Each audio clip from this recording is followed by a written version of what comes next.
ரவா தோசை எப்படி செய்கிறதுன்னு பார்க்கலாம். இதுக்கு தேவையான பொருட்கள் ரவை, மைதா, அரிசி மாவு, உப்பு, மிளகு, ஜீரகம், 3 பல்லாரி, 2 பச்சை மிளகாய். காரத்துக்கு தகுந்த மாதிரி நீங்கள் கூட 2 பச்சை மிளகா கூட சேர்த்துக்கலாம். இப்போ இந்த 2 பச்சை மிளகாவை பொடிசாக கட் பண்ணிக்கோங்க. அதே மாதிரி இந்த பல்லாரி வெங்காயத்தையும் எவ்வளோக்கு எவ்வளவு சின்னதாக கட் பண்ண முடியுமோ அவ்வளோக்கு அவ்வளவு சின்னதாக கட் பண்ணிக்கோங்க. இப்போ நம்ம கருவேப்பிலை இலையையும் நல்ல பொடிசாக கட் பண்ணிக்கலாம்.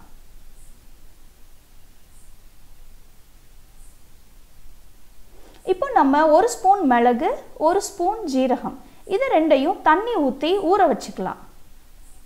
இப்போ நம்ம மாவு கலந்துக்கலாம். முதல்ல 1 கப் அரிசி மாவு எடுத்துக்கோங்க. அதே மாதிரி 1 கப் மைதா மாவு, 1 கப் ரவை, மூணுமே ஈக்குவல் ப்ரொபோர்ஷனாக எடுத்துக்கோங்க.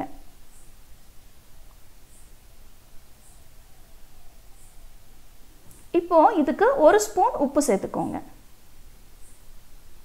இப்போ நல்லா இதை மிக்ஸ் பண்ணதுக்கப்புறம் தண்ணி சேர்த்து நல்ல கட்டி இல்லாமல் இந்த மாவை கலந்துக்கோங்க. இது நல்ல வாட்டரி கன்சிஸ்டன்சியாக இருக்கணும். தேவைப்பட்டால் நீங்கள் காஷ்மீரி மிளகாத்தூள் கூட சேர்த்துக்கலாம். இப்போது நம்ம நறுக்கி வச்ச பல்லாரி, பச்சை மிளகா இது எல்லாமே இதில் மிக்ஸ் பண்ணிக்கலாம். நல்லா கலந்துக்கோங்க. மாவு நல்ல தண்ணியாக இருக்கணும். இப்போ நம்ம ஊற வச்ச மிளகு ஜீரகத்தையும் இதில் ஆட் பண்ணிக்கலாம்.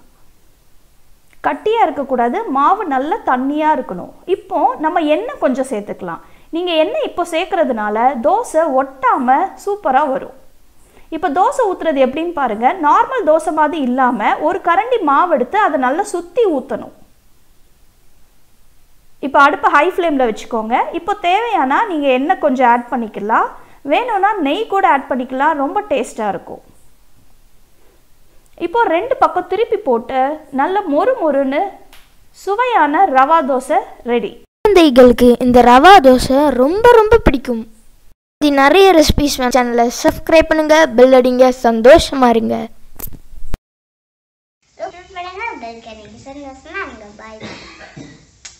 Bye.